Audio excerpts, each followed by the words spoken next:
Welcome to My The Asshole Podcast. Let's get into it.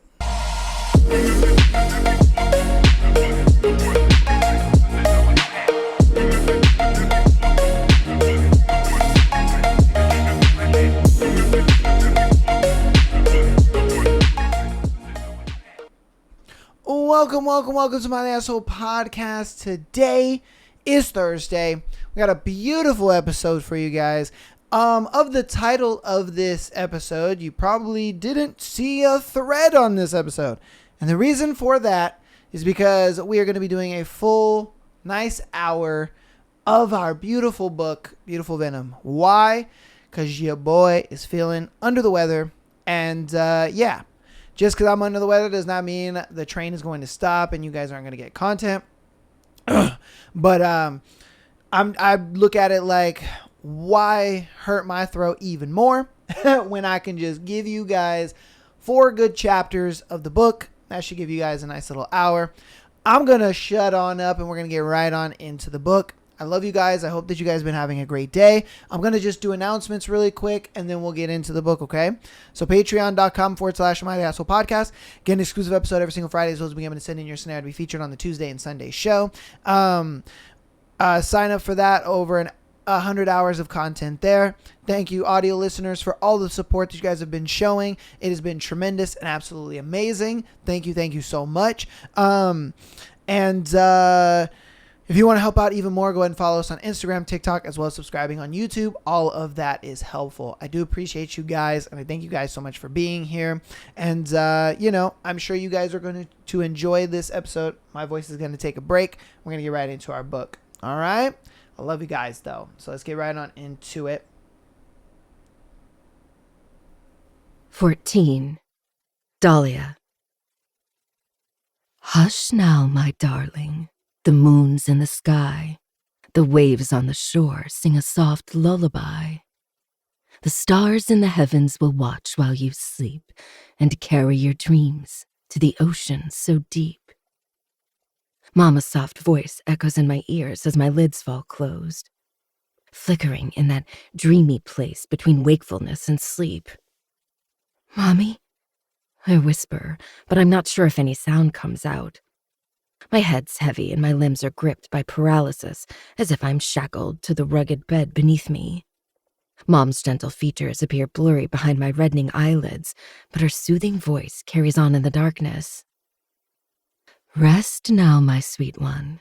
The night's gentle song will cradle you close as the tides move along. The sea whispers softly, the wind hums a tune, and soon you'll be dancing beneath the soft moon. Are you here to get me, Mom? A calloused hand lands on mine, and she stops singing. Do you want me to get you, dear? I'm so tired, Mommy. It's exhausting. Then come join us. Doll! A familiar voice calls, panicked urgency lacing its usual softness. Vi? Don't leave me, doll. We promised to be each other's family. Dahlia! Dahlia, please! I only have you. The sea whispers softly, the wind hums a tune, and soon you'll be dancing beneath the soft moon. Mom's lullaby echoes around me, mixed with Violet's screams, until my senses explode in maddening chaos. My eyes pop open. A white ceiling with a moldy spot at the corner greets me first. I try to sit up, but my limbs are so heavy, my head crashes back down. Hot. I'm so hot. The back of my throat is dry, and I feel as if my clothes are my worst enemy. Where am I? What happened? I cast my eyes around. A small white room, completely sterile except for the metal bed I'm lying on. The place is dim, bathed in a soft amber light that casts long, flickering shadows on the walls. Everything feels wrong, hazy. The air around me is thick, pressing in, suffocating me with its weight. Again, I try to get up, but it's as if my body is tethered with unseen bonds. The world swims around me, blurring at the edges, then my senses come back in sharp, jarring fragments. Unbearable warmth spreads over my skin. a fire igniting from the inside out. My heart pounds in my ears, each beat loud, pulsing through my veins. Every brush of fabric sends shivers through me, amplifying the burning heat. I breathe in, but my chest is tight, each breath shallow and ragged. The faint tang of sweat and something spicy hangs in the air, and my throat, every time I swallow. The bed beneath me is soft, a contrast to the tension coiling in my muscles. Something's wrong. My body's too hot, my thoughts too sluggish. My skin prickles, every inch of me out of sync, yet too aware of everything. The air is like fingers ghosting over me, teasing, pulling at the heat that's building at an overwhelming pace.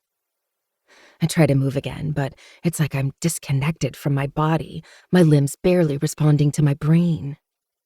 My mouth is dry, my mind racing, but everything is clouded in this thick haze of need I can't stop. The pounding of my heart drowns out my thoughts and the faint hum in the air that throbs with the same rhythm as my pulse. My legs lock together, and that triggers the pressure.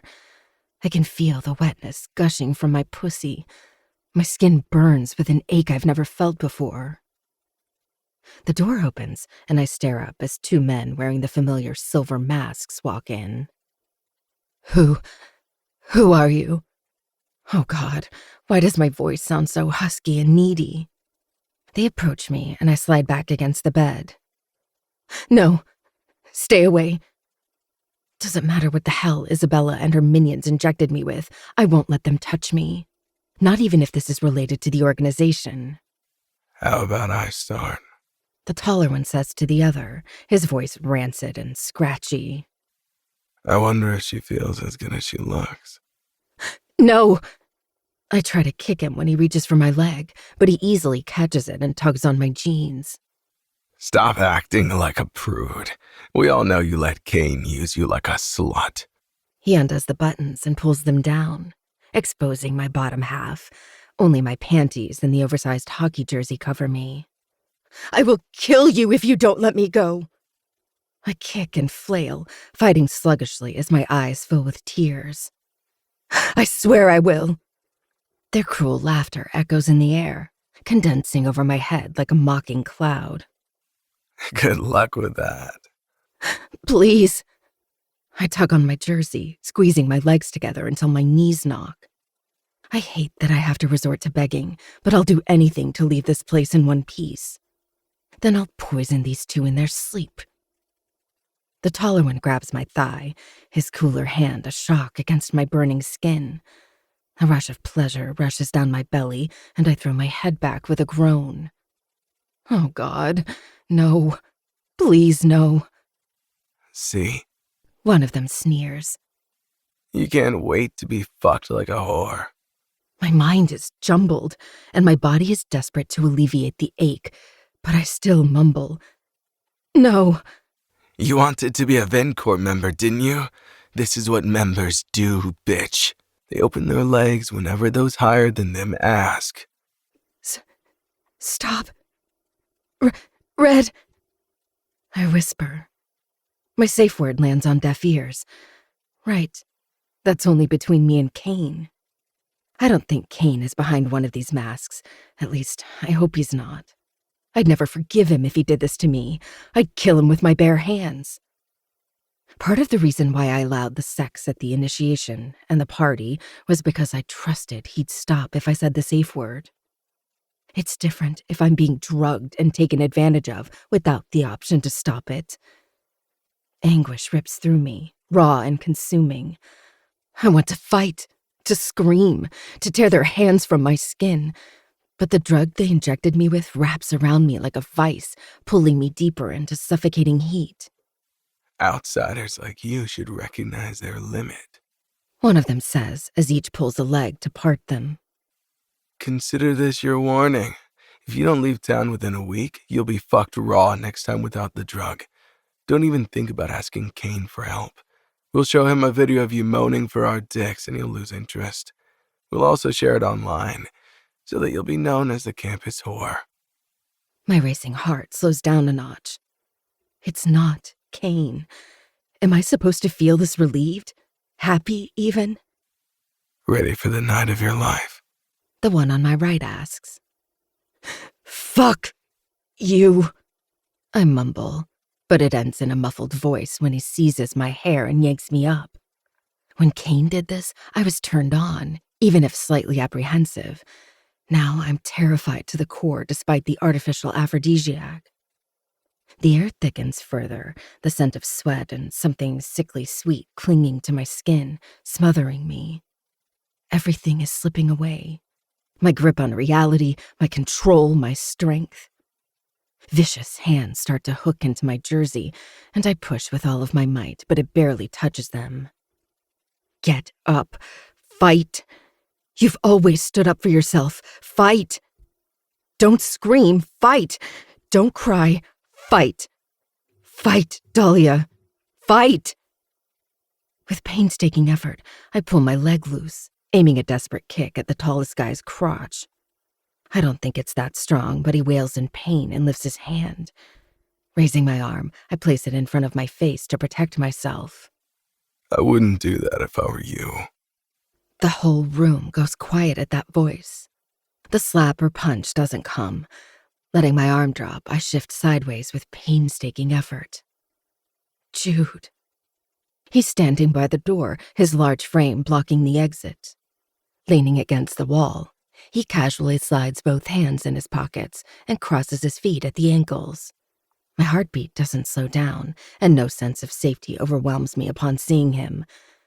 What if he's in on it too? My blurry eyes sweep over the space behind him, looking, searching, scanning the door for someone else.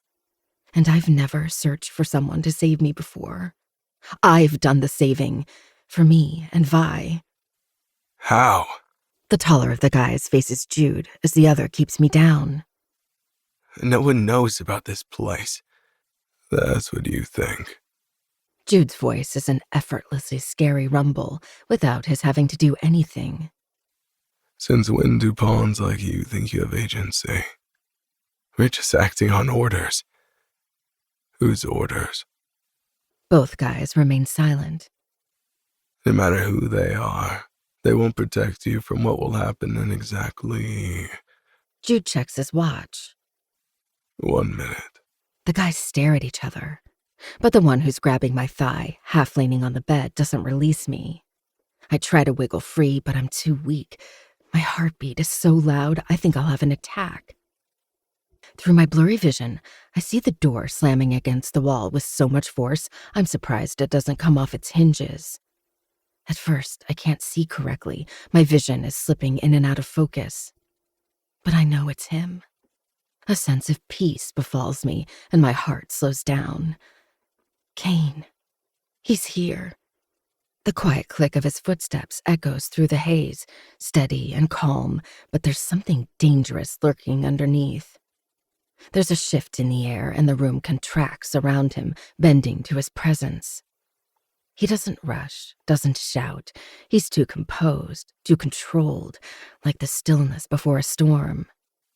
Less than a minute. Impressive. Jude's voice echoes around me, but he's far from being the center of my attention. I blink, still trying to focus, to hold on to that anchor, but the drug drags me under again. My body's fighting me, my thoughts drifting away like sand through my fingers.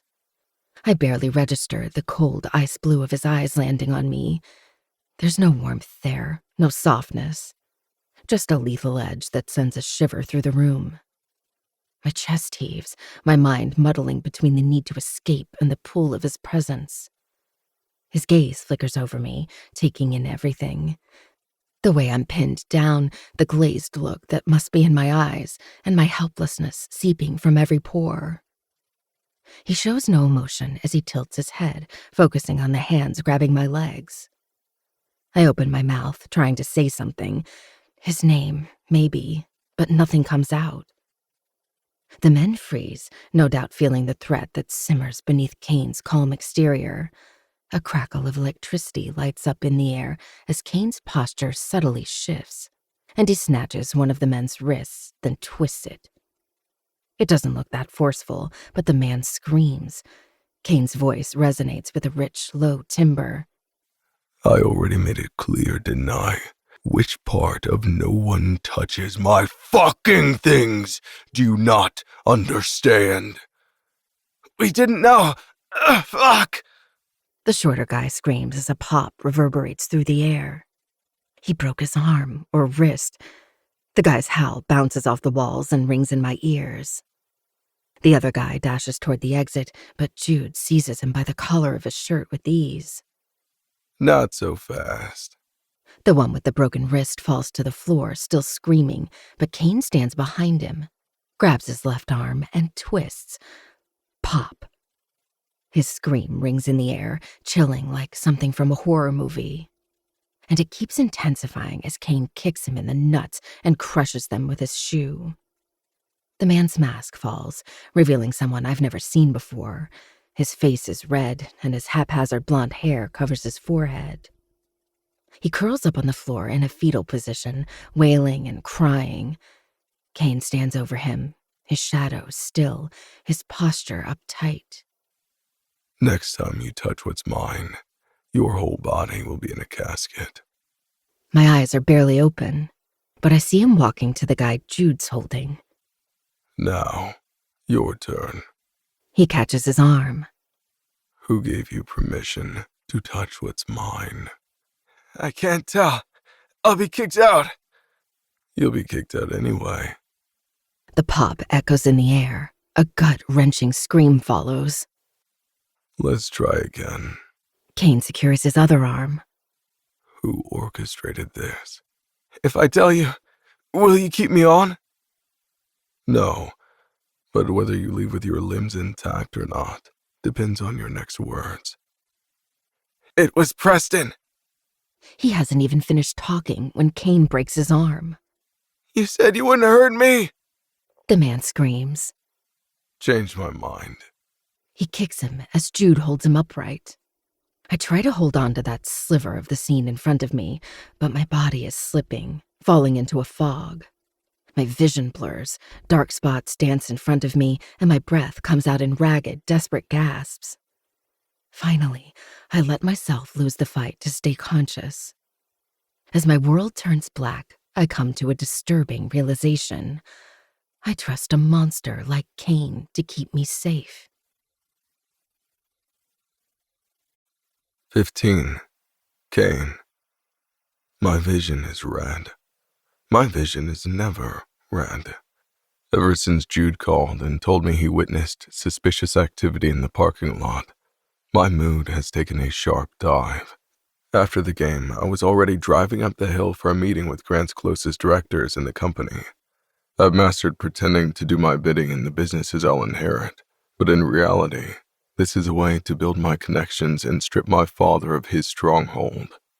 After Jude's call, I made a U-turn and barely offered excuses for my absence from the meeting I spent weeks arranging. It doesn't matter that earlier tonight I had this illogical need to strangle Dahlia because she was flirting with her fucking ex at my game, while wearing my jersey, with my name on her back. That perplexing fire still burns my lungs, but it's drowned out by the rage that clouds my vision with a crimson haze. I'm about to break every bone in the bodies of the motherfuckers who had the audacity to touch what's mine. And I don't resort to violence. I don't even like violence. In fact, I consider violent people, aside from Jude, weaklings with little to no brain capacity.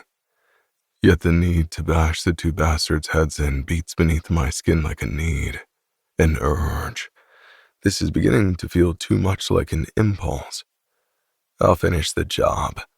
Jude throws the wailing scum on the floor as if he were excess baggage, then motions behind me. She's out. My gaze flickers toward her, and for the first time tonight, the red slowly retreats as Dahlia comes into focus. Her skin is flushed, her cheeks a shade too deep, heat radiating from her in waves, and I can feel it even from across the room. The rise and fall of her chest produces shallow, uneven breaths. She looks small, too small, crumpled in on herself, her tangled brown hair sticking to her damp skin. There's a slight tremble in her fingers, curling weakly on the bottom of the jersey, pulling it down to cover her upper thighs. It's the only movement she makes. The rest of her, still. A sickening, unknown emotion bubbles up in my throat, but I swallow it down as I close the distance. The heat in the room intensifies, and that's when it hits me. Her skin burning, probably her body's reaction to what they injected into her. My left index finger twitches. The urge to destroy something, someone, barely held at bay. I kneel by the bed, and my fingertips graze the bare skin of her arm. Just like that, her warmth sears into me. Hot. Too hot, and it's not the right type of heat. I clench my jaw as I slip my arms under her, lifting her effortlessly. Her head lolls against my chest, and her body falls into me, as if her place has always been here, in my arms. What a ridiculous thought, and yet, her soft breaths land against my neck, shallow and too quiet.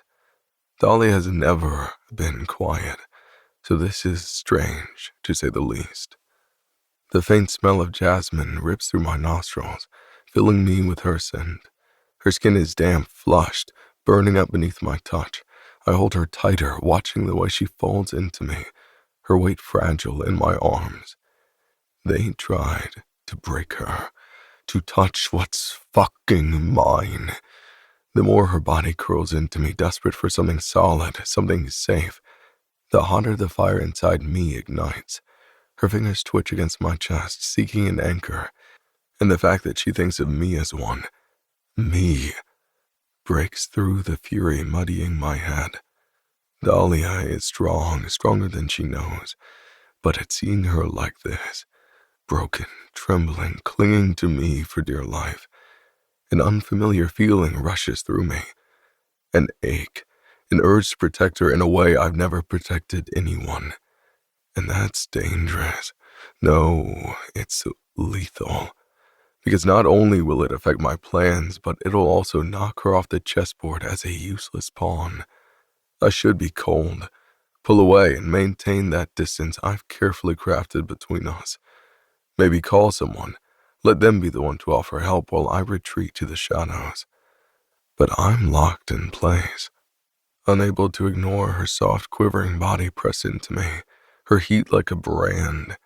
I grit my teeth as I hold her tighter, hardening my jaw at the feel of her frantic heartbeat fluttering against me. I convince myself that the way my fingers are digging into her thighs and arms means nothing. It's only to keep her from falling apart, to later shove her back into the neat box I've created for her. As I carry her out, Jude steps in front of me, his massive body blocking the door. His face is set in hard lines, his eyes devoid of warmth. It's no secret that he would rather not be here cleaning up after some lower-class VinCorps members and wasting his time. You know what to do, Jude. Make them spit out what their plan was. I'll deal with Isabella afterward. I didn't even tell you it was her car I saw in the parking lot. He raises a brow. How did you figure it out? It's clear as day that she wasn't happy about my recent involvement with Dahlia. Since she can't touch me, she'd redirect her fury to the weaker party. A terrible miscalculation on her part. What do you plan to do to her? Get her kicked out of VinCorps? With your and Preston's votes, we can discharge a member. If she still insists on being a headache, I'll have her buried 6 feet under. Let's say I go with the vote. Why would Pratt? He will once I tell him Isabella had her goons use his name as the fall guy. You know he hates messy things if he's not the cause. I'll consider it. He stands taller, a flash of sadism sparkling in his eyes. You owe me for today. I do. I expect an extra name in my inbox tonight. I nod. Of course Jude would cash in immediately. He greatly lacks the skill of gathering intel and saving it for later. Though by having those names, he's loosening himself further from my grip. But it doesn't matter. For now. Jude still needs me to reach his goal, and therefore I can still control him. Instead of stepping away, he glares at Dahlia, sparks nearly flying from his eyes. I fix him with a stony look. Is there a problem? Why the fuck is it her? Of all people. She's just a pawn. He bursts out laughing, the sound long and cruel. The almighty Davenport lost his cool for a pawn? Try to fool a lesser person. Some pawns deserve extra care. Well, in that case, better take extra care that she doesn't mess with my fucking business. Noted. I motion at the door.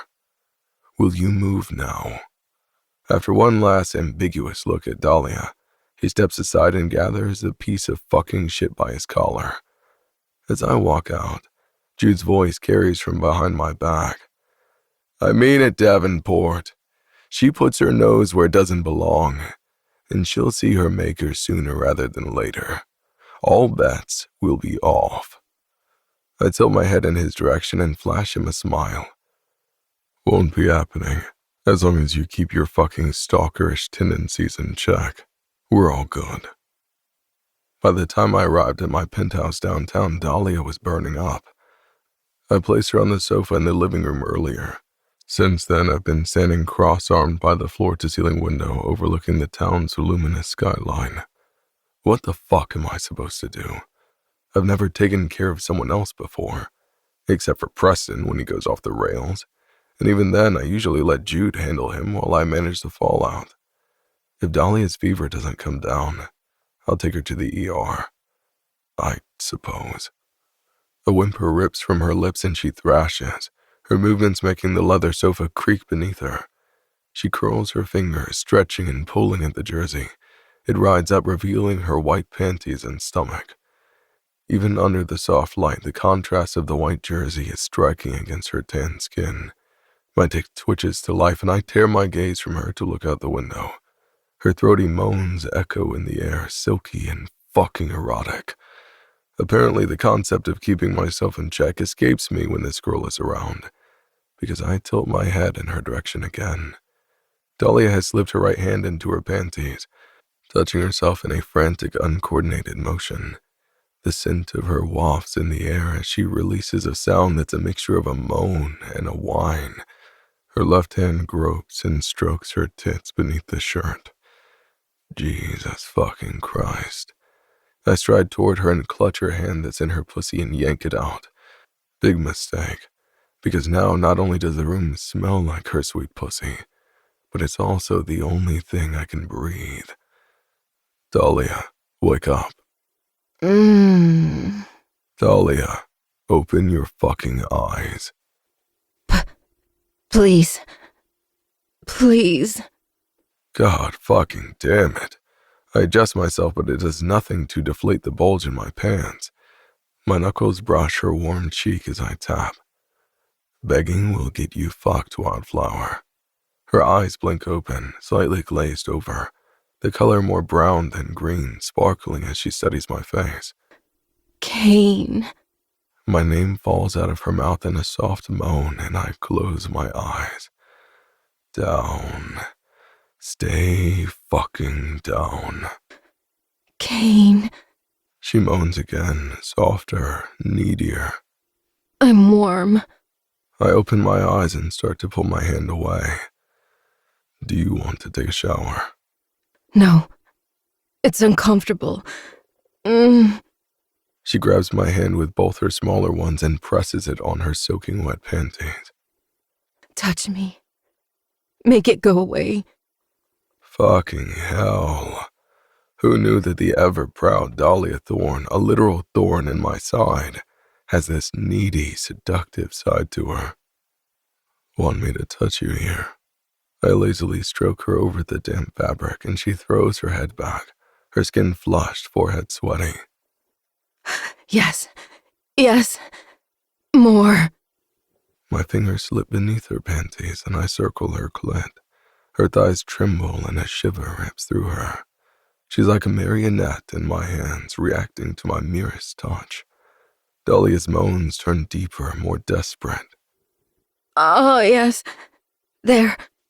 Right there. Here. I slow down on purpose. She grabs onto my wrist.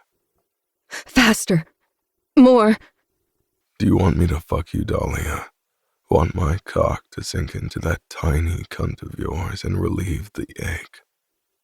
Yes. Yes. It's warm. Make it stop. You'll take my cock so well, won't you? Even if it's big, you'll be gasping to take more. Yes. Anything. Yes. You'll be swallowing every inch like a very good girl, and let me use you to get off. Her back arches as I thrust two of my fingers inside her. Unintelligible noises of pleasure reverberate in the room, mounting and intensifying like a crescendo. The air becomes stifled with her scent, dizzying and absolutely addictive. No matter how much I've tried to deny it, and how many times I've shoved myself back into that control box, ever since that first time, I've been fantasizing about fucking her again, owning her again, claiming her once and for all. You can barely fit my fingers, Wildflower. How will you take my cock? I will. Promise. Beg me to fuck you, to use you however I see fit. I pump my hand forward and add another finger, thrusting into her at a steady rhythm, drawing every shudder and tremor and choked up moan. Please. She says through a gasp. Her body jerks and I reach my left hand beneath the shirt, grab her tit underneath the bra and then slap the hardened nipple. Say the whole sentence properly. She yelps, the sound coming out with a fractured moan. Her eyes are half open, dripping in yellow. Gold. Please, Kane. Please fuck me. My rhythm increases, pounding her in deep as if my cock were inside her. As if I were claiming her again. Her pussy stretches around me and I circle her clit with my thumb. She soon clamps around me, her breath hitching as she throws her head back. That's it. Come for me, baby. As she jerks, I release her breast, reach into my pants and free my cock. My fingers fuck her cunt while my left hand jerks my own heavy cock. Up and down in a rough, frenzied movement. Pre-cum glistens from the tip and the veins bulge with need. This isn't about my pleasure. This is a punishment for losing control and wanting her. Again. Say my name. I strain as I strangle my cock. Kane. She glances down at where I'm twisting and jerking, her lips parting, and she swallows thickly. Please, fuck me. Jesus, fuck. I pull my fingers from inside her, shove the jersey up, and then snap open her bra. I groan as my cum decorates her tits, covering her hard nipples and dripping down to her belly button. She watches me the entire time, her mouth open, her face red. I gather my cum from her stomach and place my coated fingers in front of her mouth. Suck them clean. Dahlia slips my fingers inside and sucks on them, her wet tongue licking me softly, while looking at me with those glittering yellow eyes. Soon enough her lids lower, and she falls asleep with a soft sigh, with my fingers in her mouth, and my fucking sanity in her hands. Every time I touch her, I lose all sense of reality and myself. For a moment, just a moment in time, I forget who I am, what I exist for, and what I aim to do. For just that moment, it's only her, and I'm not sure if it can be fixed at this point, or whether or not I'm willing to do so. 16. Dahlia. The morning comes with a strange sense of peace, and a headache, a sore throat, too. I blink my eyes open a couple of times, and a smooth ceiling with painted cherry blossoms materializes before me.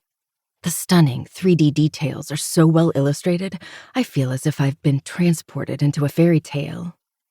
Slowly, the rest of the room comes into view, and I sit up in the massive bed, holding the black sheet to my chest. The first thing that hits me is the cold. Not the icy kind that seeps into my bones, but the kind that creeps into the air, that wraps around me even under the covers.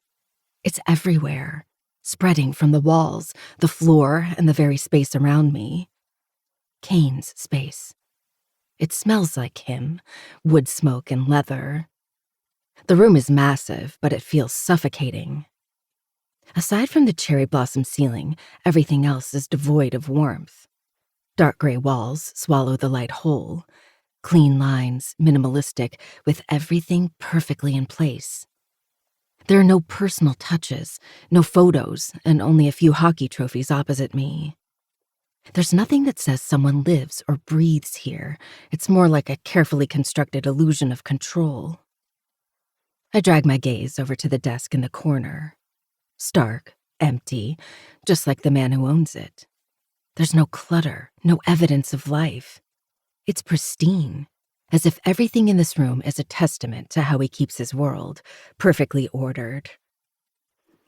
The only thing that stands out is the window, floor to ceiling, overlooking the town that seems to stretch on beyond the horizon.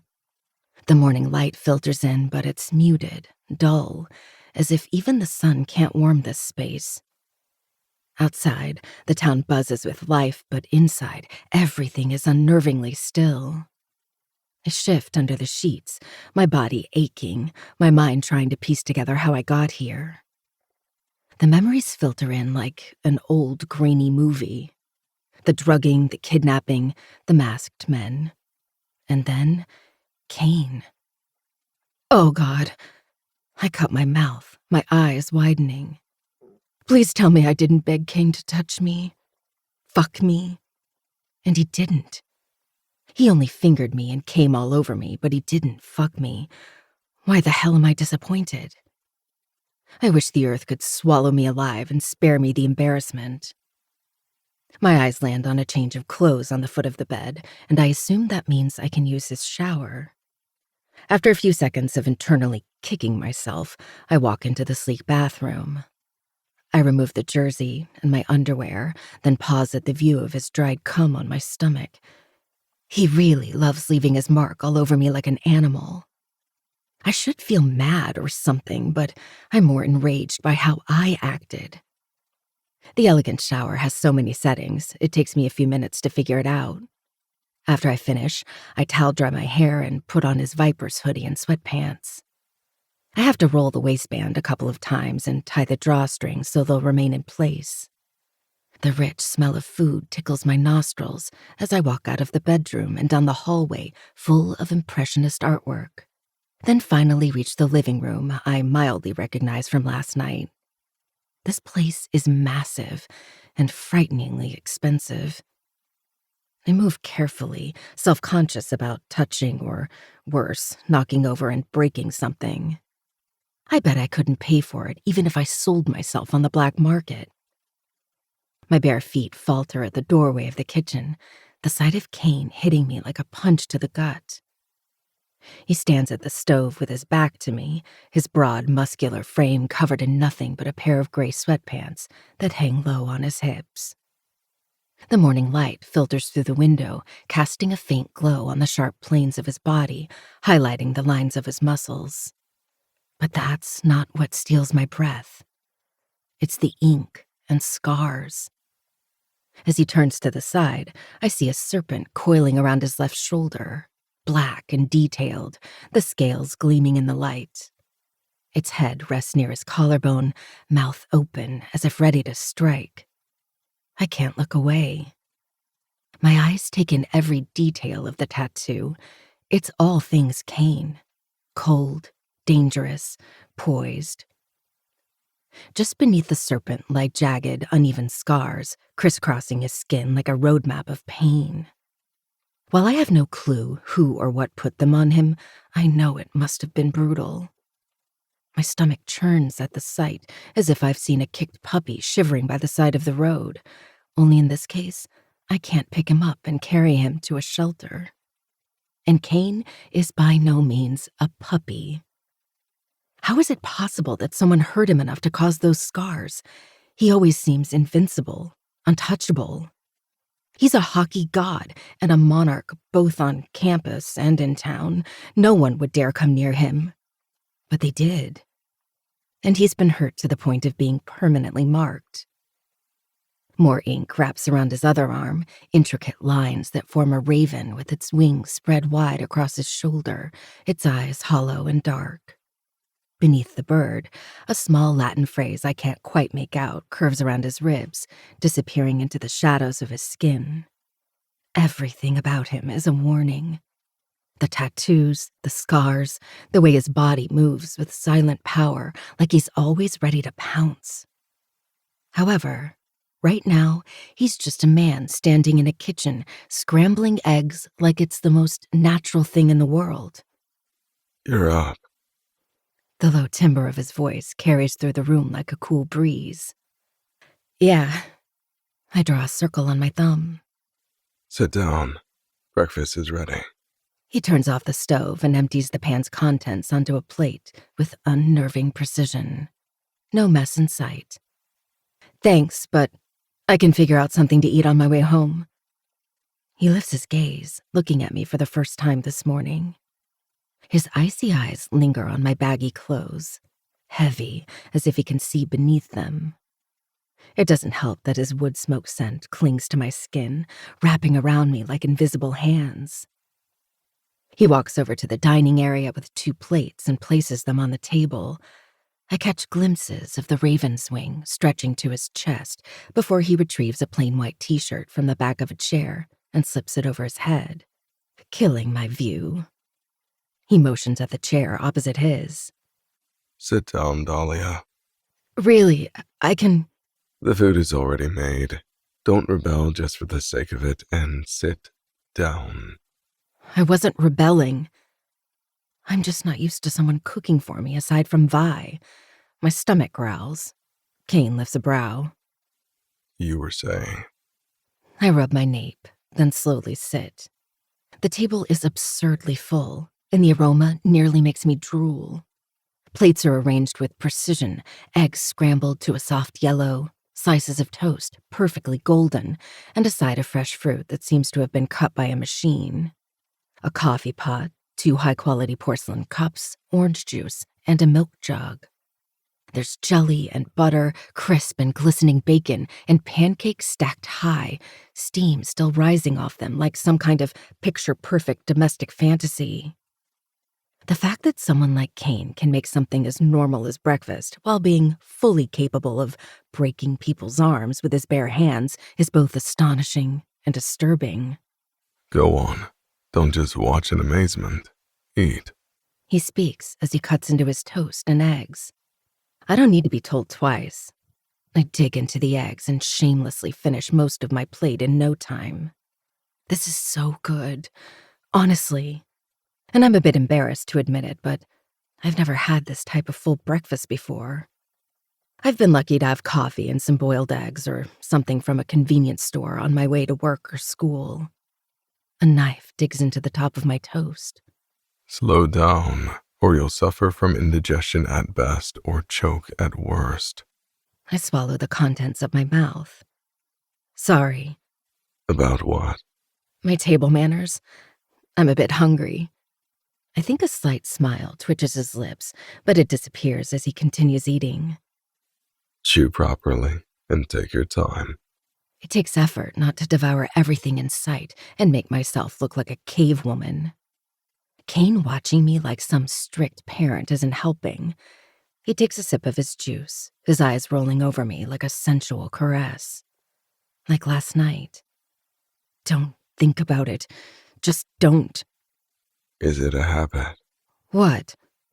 Eating fast. I guess. I never really have time for food between school and my part-time job. And snooping around and putting your nose where it doesn't belong. And being so fucking oblivious about your own safety. I let the jelly spoon hang midway to my mouth and glare at him. Did I miss something? He says with an unnerving smile. Oh, and chatting with ex-boyfriends at my fucking game. I didn't invite Marcus. He came on his own, and he's not my ex. Didn't stop you from hanging on to his every word, like all the puck bunnies vying for his attention. Miss him already. That is not true. Marcus is an asshole, and I wouldn't look twice in his direction in this lifetime. He was just being antagonistic as usual, and probably taking notes about your team play before the upcoming game. I release a breath. I don't even know why I'm telling you this. We're nothing to each other. You came on my cock and fingers 3 times. I think we're something. My mouth hangs open, and my stomach contracts because of something other than hunger. He narrows his eyes. Surely you didn't think you could beg me to fuck you and then walk away as if nothing happened. I was drugged. It doesn't count.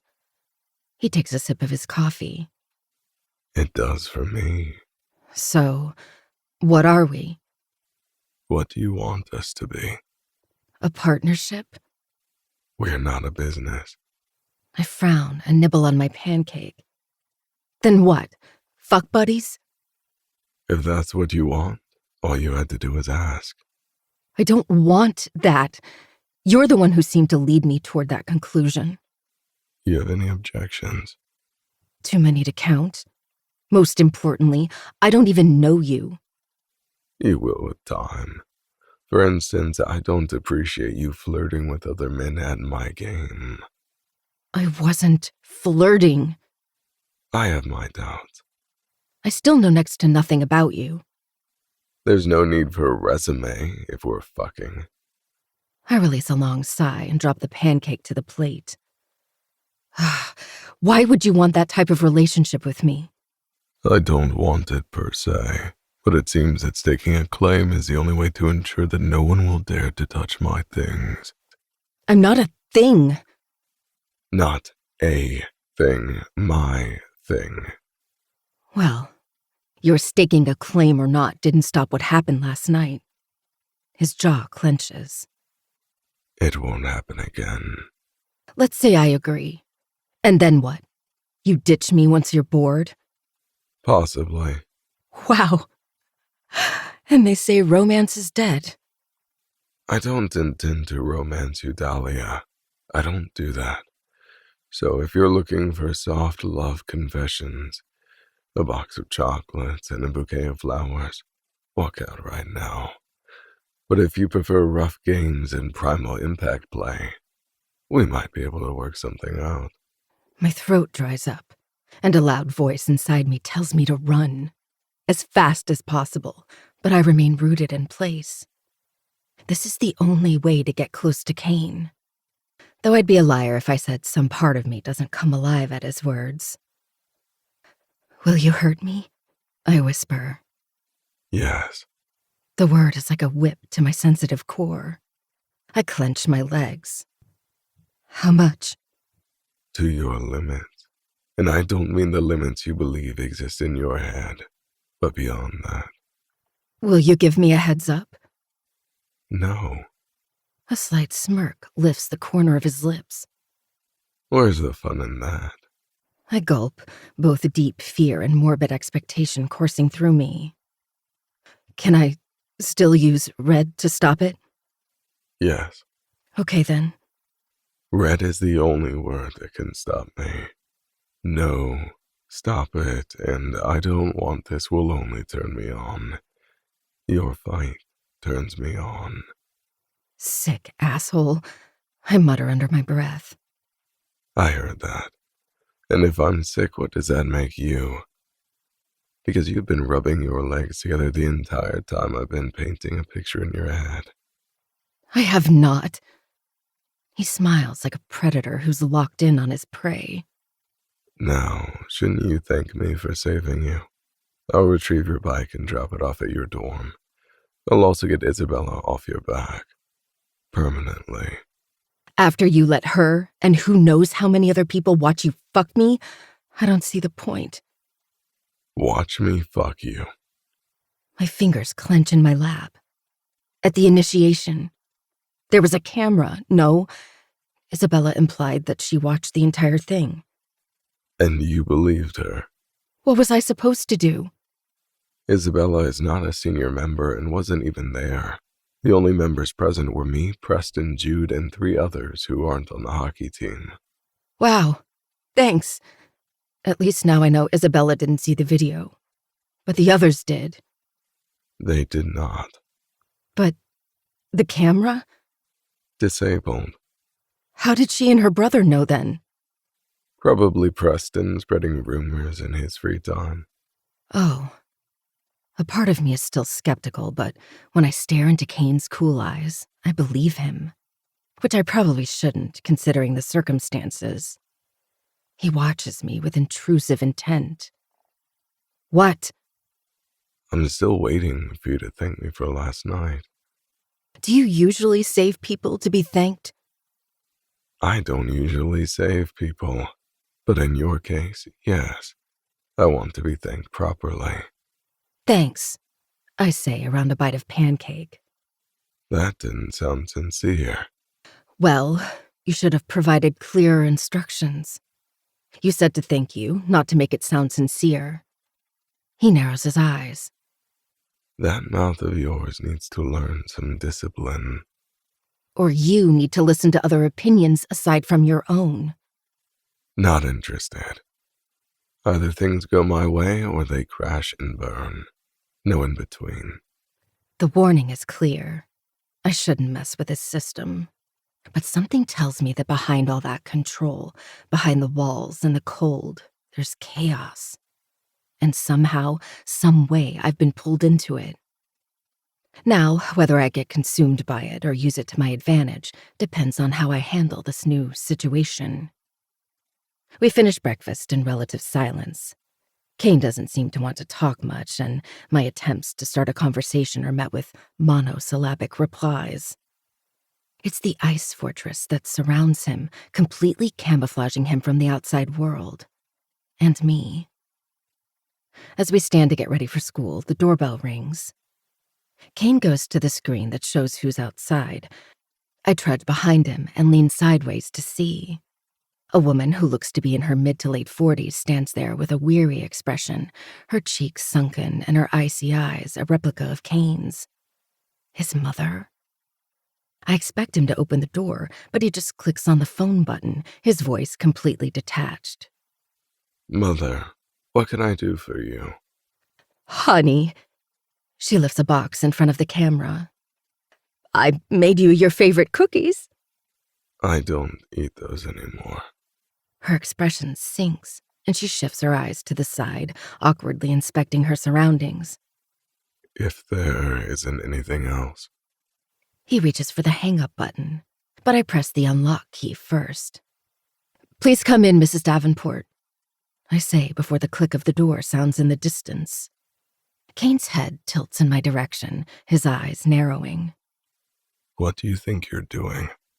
Inviting your mom in. Why would you talk to her through the intercom as if she's some sort of stranger? You know, that's not your problem, Dahlia. He barges into my space, his shoulders crowded with tension, and I step back. You always meddle in shit that doesn't concern you. My back hits the wall as his mother walks in. Kane, hun? He straightens and meets her halfway, hugging her ceremoniously, his posture rigid. Hello, Mother. I stand there, observing the height and size difference between them. The fact that a frail woman like her gave birth to that beast of a son is fascinating. Up close, her features look like she was a real beauty in her day. The lines on her face are a clue that she's had a rough life. And this is? She looks at me with curiosity, her eyes much softer and kinder than her son's. So it's not about the color. Dahlia, He says without looking at me. Your girlfriend? No. yes. He cuts me off with a glare. Jeez, talk about intense. Hi. I wipe my sweaty hand on my hoodie and then extend it to her. Nice to meet you, Mrs. Davenport. Call me Helena. She smiles. This is the first time I've met one of Kane's girlfriends. I peek at Kane. but he has both hands in his pockets while standing erect like a statue. She offers me the box. If you'd like, you can have these homemade cookies. They used to be Kane's favorite. I'm not a good mother and didn't know he doesn't like them anymore. I'm curious what she means by not a good mother, but I obviously can't ask that, so I accept the box instead. Thank you. I love cookies. Oh, I'm glad to hear it. God, seeing mothers like her makes me miss my mom. She used to bake the most delicious cookies and even let me mess up the kitchen. Small, fragmented memories, lost memories. Kane doesn't know he has what many of us wish for, a caring, loving mother. Someone to fall back on when it feels rough. We're getting ready for school, Mother. Kane's flat, unfeeling tone cuts through the moment. If there isn't anything else. Oh, right. I'm sorry to have disturbed you. Helena blurts out, seeming as if she's walking on eggshells around her son. He even calls her mother. That's super impersonal. It's sad that people like me yearn for a mother that doesn't exist, while Kane still has his mom but doesn't seem to care about her. I suspect he cares about no one. I'll walk you out. I fall in step beside her, but Kane disappears down the hallway as if he doesn't want to spend one more minute in her company. Once we're at the door, I awkwardly say, I'm sorry about Kane. I don't know what's gotten into him. Don't be. She smiles softly and pats my hand.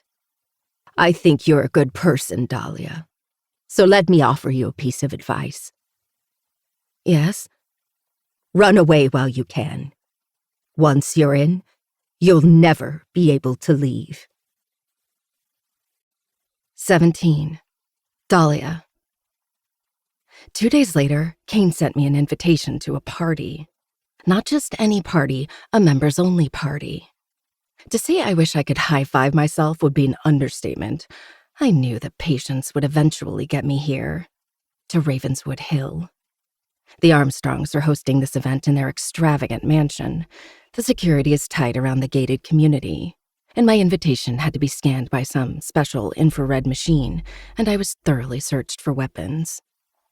Even though the invitation said to dress formal and wear the Vencor mask, I had to remove it for security reasons and then put it back on. As for the formal part, I had to wear the dress I found in a box that came with the invitation. The dress is pure sin, a deep dark red that clings to every curve like blood-soaked silk. A slit slices up my leg, stopping just above my left knee, teasing with every step I take. The luxurious fabric hugs my waist, the neckline plunging just enough to toe the line between elegance and danger. It fits me well, too well, actually. The fact that Kane knows my size is unnerving. I tucked away the invitation card, but I couldn't hide the dress from Megan. She freaked out for half an hour about how stunning I looked and how gorgeous the dress was. Oh, and there were black designer heels, which I'm struggling to walk in. According to Megan, the dress and heels cost at least 20 grand. All I could think about was how that amount of money could help with my sister's medical care. Though I'm uncomfortable with the gift and plan to return it as soon as the party is over, I couldn't come to my first Vencor party with an inappropriate outfit. I'm also thankful for the mask. At least this way, anonymity protects me, in a sense. My steps falter as I enter the main hall. I've always heard stories about people living in a detached, different world, but I haven't fully understood the meaning until now. The Armstrong mansion is a palace wrapped in shadows, opulence dripping from every corner. The massive crystal chandeliers cast fractured light across the black marble floors, the shimmer of gold and silver reflecting off the walls like 1,000 stars trapped indoors. Everything gleams, from the polished wood, extravagant sculptures, and the ancient art that shouldn't belong to this world. I'm completely and utterly dazzled by a type of money I've never witnessed in my life, not even in movies. Suddenly, trepidation pulses through my every nerve, and I feel like a mouse trapped in Catland. The ballroom is massive, too large for comfort, with towering windows draped in rich velvet. The curtains fall heavy and dark, almost swallowing the light. Tables are scattered with fine crystal and gleaming silverware, the flicker of candlelight casting shadows that dance across the masked faces. It's all too sparkling, too extravagant, as if the wealth and power could drown me if I stayed or stared for too long. Everything about this place feels dangerous, beautiful, like a trap that glitters just enough to make you forget there's no way out. The air is thick with the scent of expensive cologne, champagne, and something darker. It clings to my skin, mixing with the low hum of whispered conversations and faint laughter that echoes off the walls. The members move like ghosts in the flickering light, their silver and black masks hiding their faces, but not the depravity in their eyes. Every movement feels calculated, every glance loaded with silent power. This is on a completely different level than the Drayton party. That one feels like entry level compared to this, which makes me abandon any ideas about collecting DNA samples or even snooping around. I glimpse numerous cameras blinking in every corner, and the feeling of being trapped and constantly watched coils in my stomach like a disease. It's better to be careful this time, keep a low profile, and observe. Since it's my first invitation, it could be a test. I grab a flute of champagne from a waiter and nestle in a corner. Even the staff is wearing silver half masks, and they're groomed to perfection. My eyes keep flitting over the members with black masks and rings. Their number exceeds those who were present during my initiation. I spot at least 20 in total, but many of them have older voices. So perhaps they're politicians and public figures, and therefore, the mask is a perfect camouflage. Also, their rings don't have distinctive symbols like the ones on Kane's, Jude's, and Preston's. I keep craning my head, looking for Kane, but come up empty. It's impossible to single him out among so many people. I spot 3 silver-masked men by a table an inch closer so that I'm around the corner from them. Out of sight, but close enough to hear their conversation. And you're okay with your sister being kicked out, Gav? Ryder Price. That's his voice. The one he's talking to is Gavin Drayton. The latter loosens his bow tie and sips from his glass beneath the mask. There's nothing I can do. If 3 seniors vote her out, she's out. She did mess with Davenport's latest toy when he warned her to back off. She had it coming. The third one. A player because I heard his voice before, but I can't place him. Gavin slams his glass on the table. Well, my father is locking her up and taking her privileges for a couple of weeks. I think she's suffered enough blows to call it quits. No need to rub it in. Hey, don't get so worked up. Ryder wraps an arm around Gavin's shoulders. At least you're still in, so silver linings. We can still make it to senior members after graduation if we keep it in line. Is something wrong, boys? A woman wearing a stunning green dress and a black and red mask saunters to the middle of the trio. Black and red. A founder? A woman who's part of the upper echelon. I lean in against the wall. Nothing at all. Ryder says with a grin. You look amazing, Serena, as usual. Serena. Where have I heard that name? Oh. An article I read a while ago comes to mind. Serena Osborne says fundamental change is the only change needed in the industry. The current CEO of Osborne Enterprises? She strokes Ryder's mask. You're a darling. Did any of you see Julian? I don't think so. Gavin says. We saw his brother, Jude, with Preston earlier. Jude's brother, Julian. I remember reading about him too.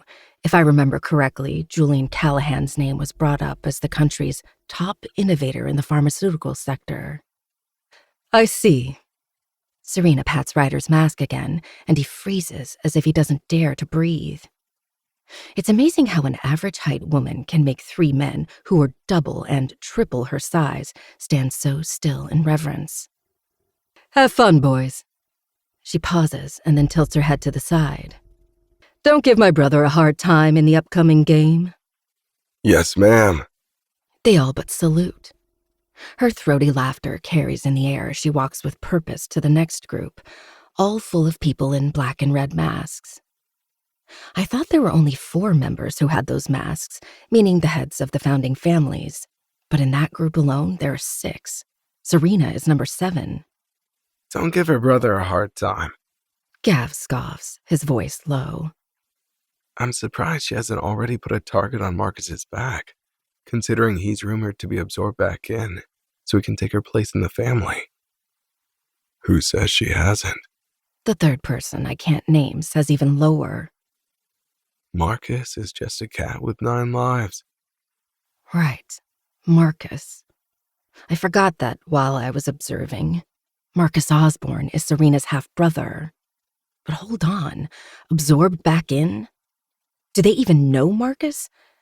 He looks down on everything this world represents. I bet he'd rather be beaten to death than be part of the pretentious snobs, as he calls them. Ryder rubs his hair. This internal power struggle is making me anxious. Dad says we need to pick a side sooner rather than later. The whole 4 families thing is absurd in the first place. The third player says. No matter how much they collaborate, they'll end up stepping on each other's toes sooner or later. Plus, the generation that preceded us, whether it's Julian Callahan, Serena Osborne, Atlas Armstrong, or the currently banished Caden Davenport, only knows how to go at each other's throats. Our generation is different, though. Gavin says.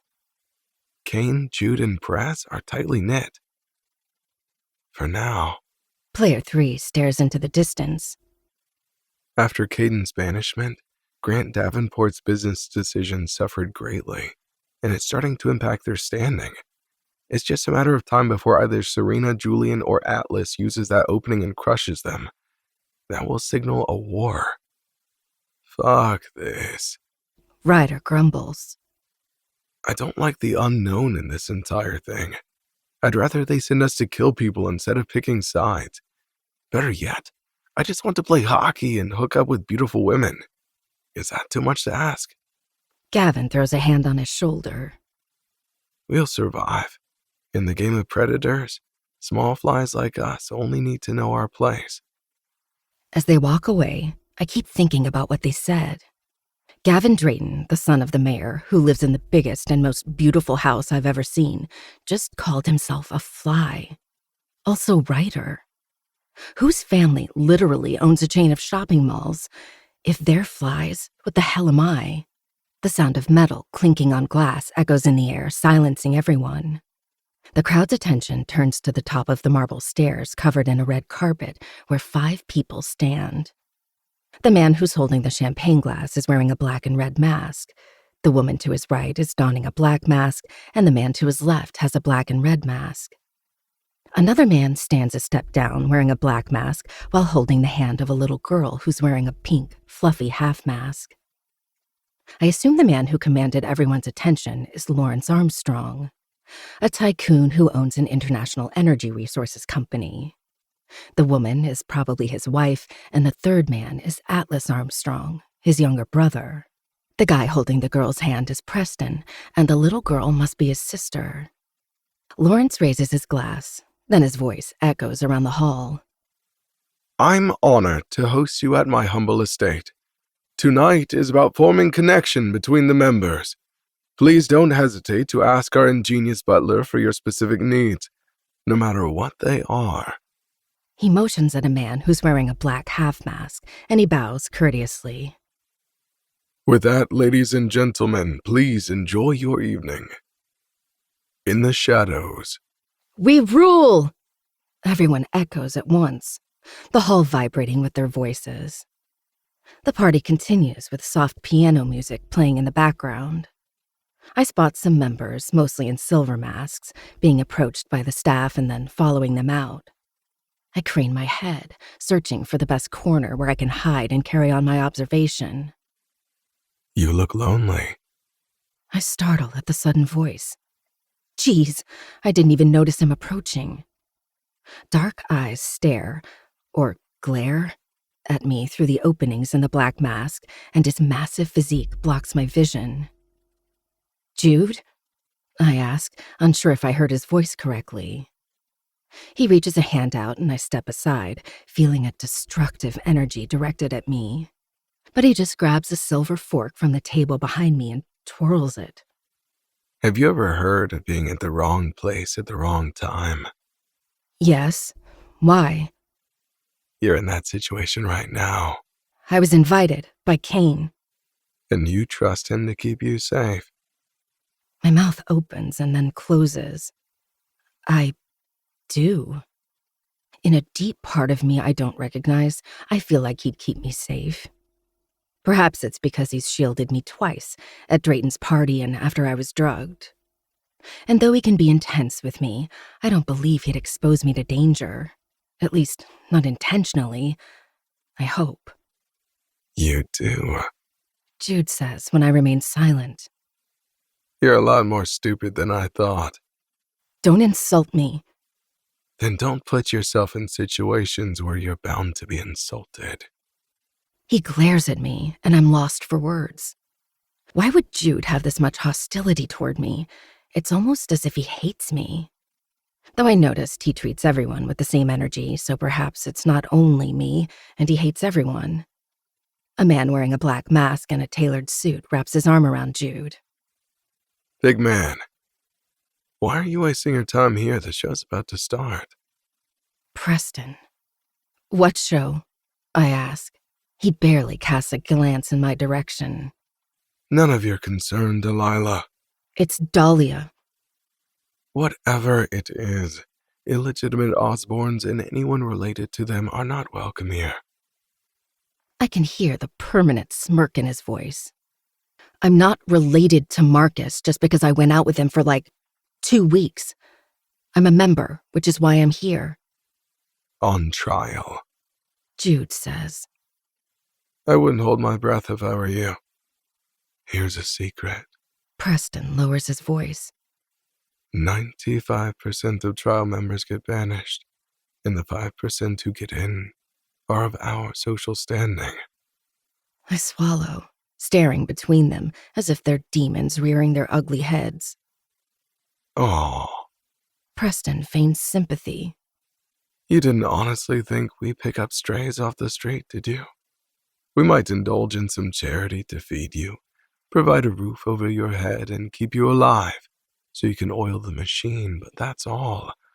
The likes of you and that fucking thug Osborn are merely disposables. Your whole purpose is to serve as pawns on the chessboard that we can ditch at any point. I tighten my grip on the champagne flute. Though I knew what people like them thought of people like us, it still fills me with rage to hear it. Fuck off while you can. Jude says in a hard voice. I mean it. I thought I couldn't leave once I'm in. I can ask my father for an exception. Armstrong will help, right? Gladly. I don't want you around. Kane does, I say, lifting my chin.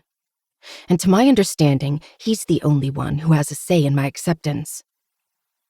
Preston strokes the chin of his mask, and I can almost see the evil slipping into his eyes. He won't after his father learned of his illogical actions. You'd sell out your friend to get rid of me? I'm doing him a favor. I'm sure Kane wouldn't appreciate a spy in our midst. A spy? For whom? That thug boyfriend of yours. He was never my boyfriend. And why would I spy for him? I don't know yet, but I'll figure it out. Soon. Jude is about to say something when a member of the staff, who's wearing a half mask, approaches us. Miss Thorne, Yes? please follow me. I stare at Jude and Preston to try to make out if they're behind this, but they're already walking away. My hand trembles around the flute of champagne. Is this part of the test? Are those two messing with me? Considering their hostility just now, I doubt they'll make it easy. Miss Thorne. The staff member says again, his voice cold but professional. I carefully abandon my flute of champagne on the table. Where are we going? Follow me.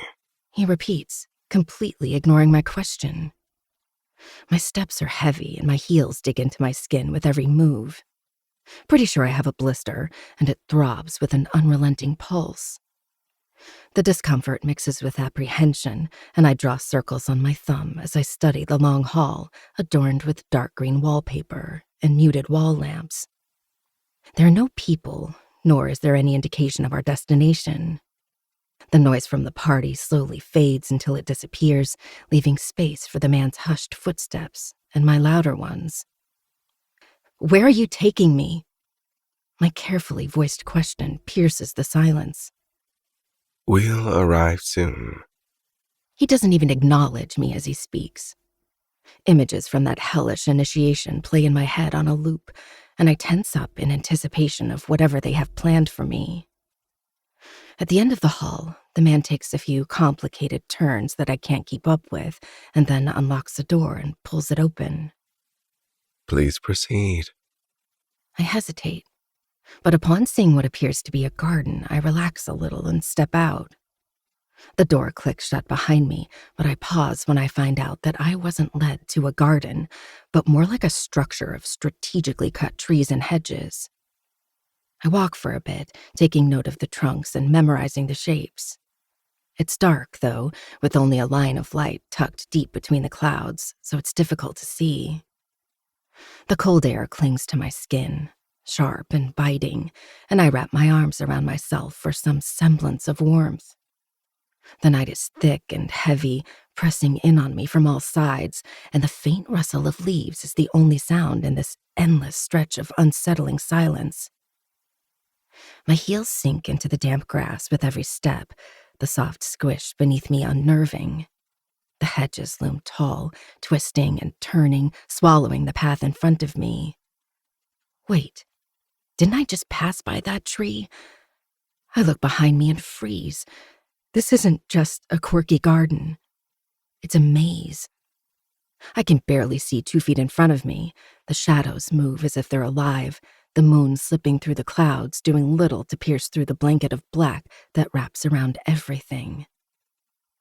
My breath fogs the air, mixing with the cold that's already sinking into my bones. Each step feels heavier than the last, my legs aching, the sharp pinch of my heels digging into my feet and worsening the blisters. A rustle sounds behind me, but before I can turn, a large body envelops my back. A cold blade presses against my throat. My breath freezes and my body jerks, but a strong arm wraps around my waist, pulling me back. I stumble, the grass slick beneath my heels as I'm yanked into something solid. Someone solid. The air turns thick with danger, and the warmth of his breath skates across the back of my neck until goosebumps erupt on the flesh. I'm pinned against him, the knife a whisper away from my skin. A strangled cry forms at the back of my throat, but refuses to break free as I catch a glimpse of the horrifying black mask with heinous serpentine details. My pulse thrums, my entire body awakening in response. His breath is steady, barely a ripple in the air. Each exhale is slow, deliberate, brushing against my skin as if it's his hand. It's warm despite the coldness of everything else around us, but also feels like a warning. Too quiet, too composed, as if he's holding back something darker beneath the surface. "Kane?" I whisper. He tightens his grip on my hip. It's time to test if you truly want this, Dahlia. "How?" Run. He growls, the words sliding like silk over my skin, low and dangerous. He releases me and I stumble forward, my heels slipping on the grass. I turn around and can barely discern his shadow in the darkness, tall and cloaked by the night. 3. His voice is sharp, landing on my skin like a whip. I take a step back, my heart hammering in my ears. This is crazy. 2. I turn forward, and my vision blurs as adrenaline kicks in. Why do I want this? 1. A yelp rips out of me as I lift my dress, kick off my heels, and do what he commanded. I run. 18. All right. Woo. Boy. Hope you guys listen to that with headphones on because, you know, that one right there. But hope you guys enjoyed the episode. I know I did. My goodness, was that a juicy 4 chapters of our book. I love you guys. All Patreon guys, I'll see you tomorrow. If not, I will see you on Sunday for our episode with my boy Michael. I love you guys all. I'll see you either on Friday or Sunday, and peace.